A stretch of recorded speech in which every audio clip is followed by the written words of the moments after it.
Good morning, everybody. This is To The Point with Tanya Tyler and Outdoor Trail Magazine. Today we have one of the youngest pros on the Elite Series, only 23 years old, winner of the Smith Mountain Elite event in June. Casey Ashley, how you doing? Doing fine. How you doing? Good. Now, this morning you're fishing. Yes, ma'am. I'm on Lake Hartwell this morning. How's fishing going? It's pretty good. Pretty good. We're actually practicing for a tournament, so we're just looking for new stuff this morning.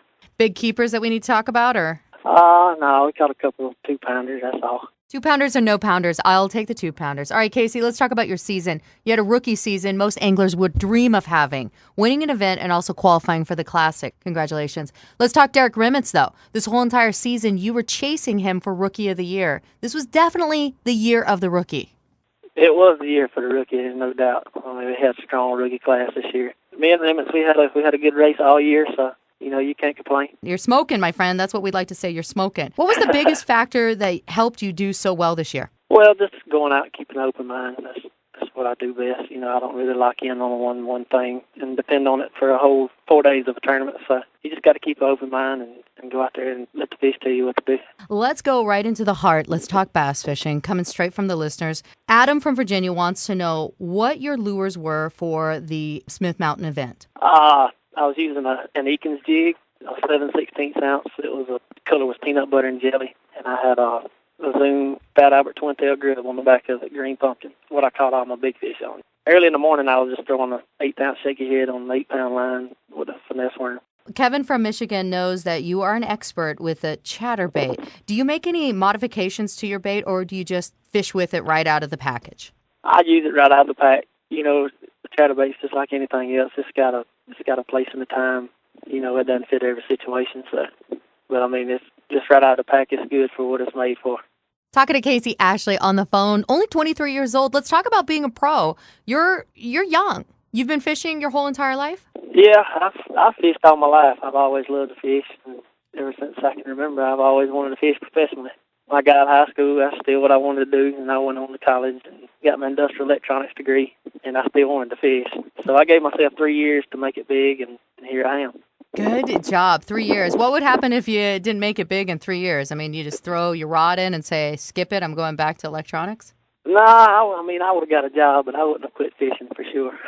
You have a love, you have a passion for it. Well, you're definitely doing really well. Casey Ashley on the phone giving us some great fishing tips. Mason from Georgia wants to know, what was the hardest part about being a rookie this year? Well, being a rookie, you don't really know what to expect. On your first season coming out, you're fishing against the guys that you've watched on TV all your life, and they're good, and you don't really know what to expect coming out. And the first few tournaments, you got the early year jitters. You got to get over that, and you just got to come out and fish with open mind. Especially when you are fishing among some of those huge names. All right, Casey Ashley, let's talk. Nick from Tennessee wants to know, what is your primary fishing pattern for the fall? It's getting cold, so what are you doing? Top water. All our lakes around here, Hartwell, Russell, Clarksville, Clearwater lakes, and we're fortunate enough to have the blueback herring in. I mean, you can throw top water almost all year long and catch fish here. Okay, so since you were fishing this morning, is that what you're throwing, is top water? Yes, ma'am. I'm throwing a Sammy made by Lucky Craft and a fluke. And that's what caught the 2-pounder earlier? Mm-hmm. We're hoping for a 5-pounder, correct?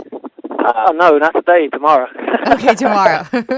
Michael from Florida asks, what is your most productive bait in the winter months? Winter month, a finesse worm, of course, on the spinning rod, and I throw a jig a lot. A big heavy rubber jig, just brown or black and blue, depending on watercolor and how deep you're fishing. And I'm a jig man. I love to throw it, so anytime I get a chance to throw it, that's what I'm doing. Jake from South Carolina wants to know if you have any extra pressure for the Classic since you are a local on the lake. Not really. The Classic, not made of points. You're going out there to win. There's only one place. Nobody remembers second. So I go out there and fish for 5 fish a day, and, if I catch them, I catch them. If I don't, I don't. It's kind of the way I look for it. Swinging as hard as you can. Swing for the fence. Casey, let's talk about some of the challenges. What could you say to some of the co-anglers that someday want to be in your shoes? What are some of the struggles? The struggles come away from fishing, all the traveling, being away from home, all the money it takes to travel, all the expenses. That's the hard part. But fishing in the Elite Series, I mean, it's been a joy that you could never imagine. I could never explain it. Casey Ashley, we're going to let you go so you can get back to your fishing. Good luck. Hope you catch a lot of them today. And thank you so much for sharing some great fishing tips. Good luck next season. Well, I thank you. I appreciate your time. To the Point with Tanya Tyler and Outdoor Trail Magazine.